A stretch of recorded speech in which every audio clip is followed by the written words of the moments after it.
Olá pessoal, então continuando, a nossa próxima apostila foi sobre a produção do espaço urbano. O objetivo é fazer a gente compreender como é que se dá o processo do espaço urbano e a relação entre o modo de produção capitalista e as contradições na forma de apropriação e uso do espaço. Então, como vimos, a produção do espaço está diretamente relacionada ao modo de produção capitalista. No entanto, a autora fala que esse modo de produção gera uma heterogeneidade, desigualdades e contradições espaciais. O texto nos convida a fazer uma reflexão sobre a natureza do espaço urbano, na forma em que ele é produzido e também de quem o produz. Olhando de perto, podemos perceber que o espaço urbano é ao mesmo tempo articulado e fragmentado. Então, andando pelas cidades, podemos observar suas diversidades espaciais. Como vimos, em uma determinada área, temos a concentração industrial, em outra a comercial, a residencial, e embora estejam separados, há uma articulação entre elas. Essas articulações se manifestam através do fluxo de pessoas, carros, mercadorias e toda a dinâmica que se dá no espaço vivido pela coletividade. A autora fala que, embora haja uma relação espacial na cidade, ocorre também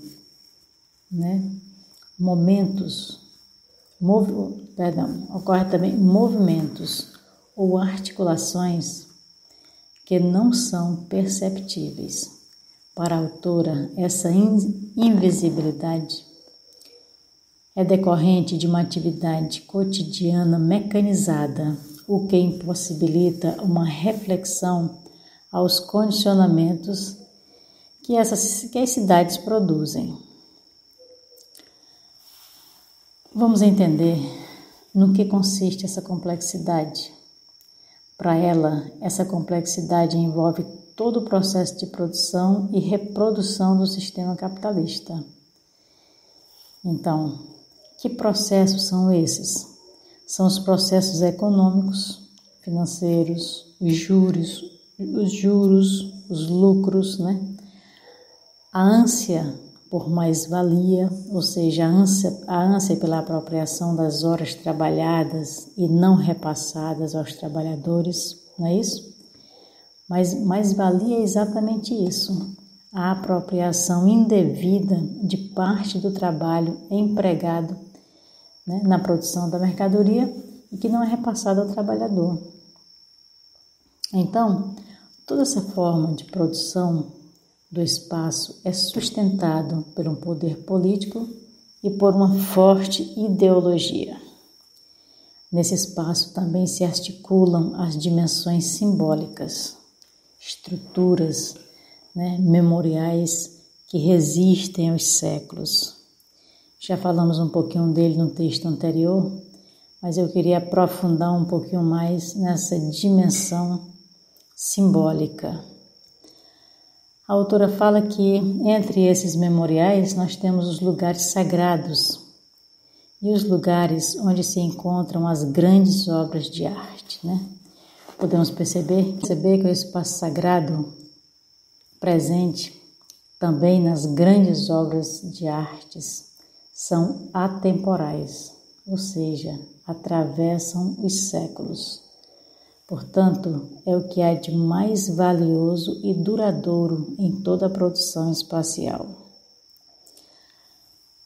Então, pessoal, quero aqui abrir um parêntese para ilustrar essa fala da autora, Lembrando o grande escultor e arquiteto italiano Michelangelo, nascido em 1475. Michelangelo é considerado um dos maiores representantes do Renascimento italiano. Foi quem esculpiu uma obra de arte magnífica, conhecida por Pietà, Juízo Final, Moisés, Davi, a abóbada da Capela Sistina e também uma representação da Grande Mãe, a que ele chamou de Madonna na Escada. Essas são algumas das obras que eternizaram Michelangelo. Alguns contam que quando ele terminou de esculpir Moisés, ele batia com o martelo na escultura e dizia: "Por que não falas?" Então, pessoal, a arte é a única obra humana que se eterniza, nesse mundo de materialidade, onde tudo se dissolve tão rápido, A arte sobrevive. Michelangelo deixou com sua arte verdadeiros códigos em pedra, à espera de alguém que os decifre. Então fica o convite aos que têm sede de sabedoria, decifrar esses códigos e encontrar as chaves da vida talhadas em pedra por Michelangelo e tantos outros artistas. Voltando ao texto, a autora fala que o espaço é ao mesmo tempo articulado e fragmentado. E em que consiste essa fragmentação e articulação? Pessoal, uma cidade construída sobre as bases do capitalismo não poderia ser diferente. O que move o sistema capitalista? Interesses pessoais de acúmulo de riqueza, Ele é concentrador da força de trabalho,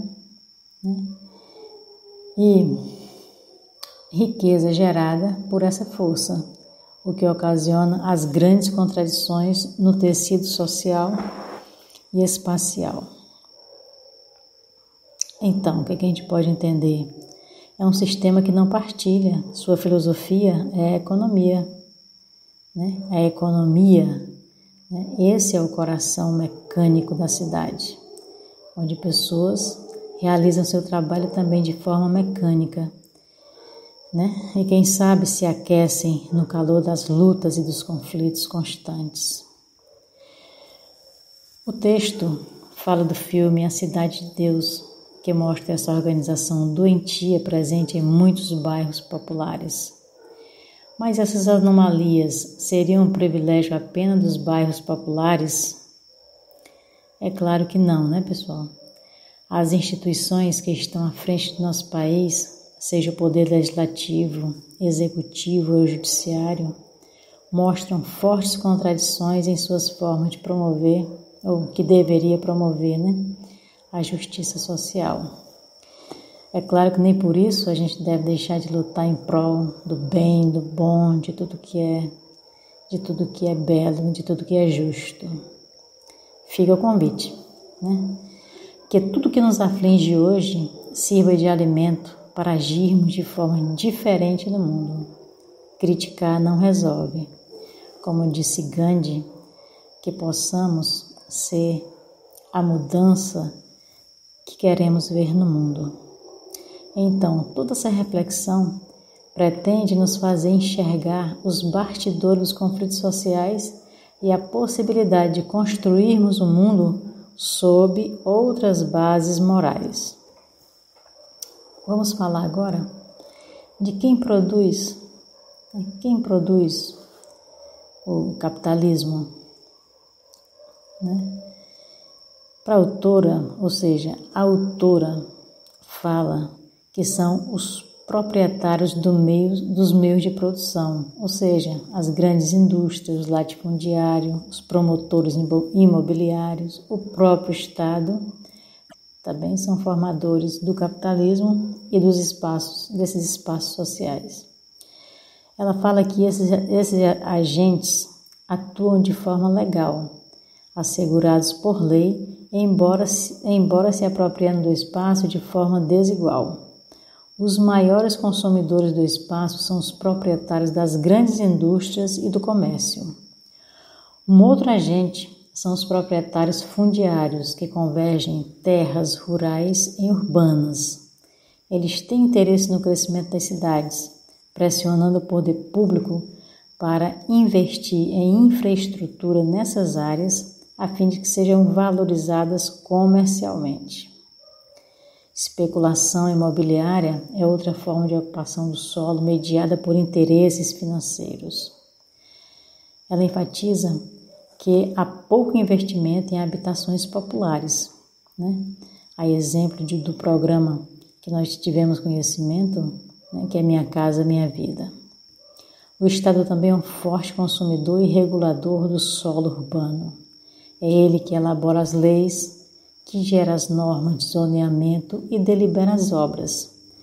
Também desapropria terra, regulamenta e elimina o uso e também cobra imposto.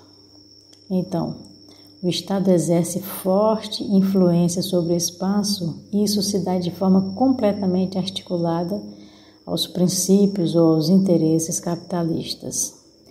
Já os grupos excluídos formam um tecido social disforme pela falta de acesso aos bens e serviços que a cidade oferece, mas não dá as mesmas condições a todos.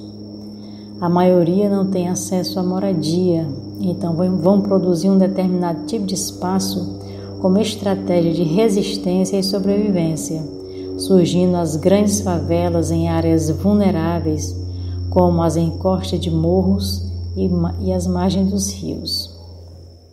O texto nos traz uma reflexão da música do Legião Urbana. Que país é esse? Então a música diz: nas favelas, no Senado, sujeira para todo lado. Pessoal, seria a mesma sujeira na favela e no Senado? Com certeza não, Uma sujeira, a da favela, é literal. A outra, a do Senado, é uma sujeira moral. Isso não quer dizer que na favela também não tem uma sujeira moral. Mas assim, o que predomina é a sujeira literal, enquanto no Senado predomina a sujeira moral. A sujeira literal não predomina. Não predomina no Senado porque eles têm dinheiro, Anda todo mundo muito perfumado. Então, é como fala na Bíblia, são sepulcros caiados. A música também pergunta: que país é esse? E eu pergunto: seria o país que deveria ser questionado ou a debilidade moral dos que se nutrem no seio da Mãe Gentil? Então, para finalizar, eu quero fazer essa reflexão e um convite para que a gente possa limpar a nossa casa da sujeira literal, mas principalmente da sujeira moral. Certo, pessoal? Então, felicidades e ainda temos mais apostilas, tá bom? Até a próxima.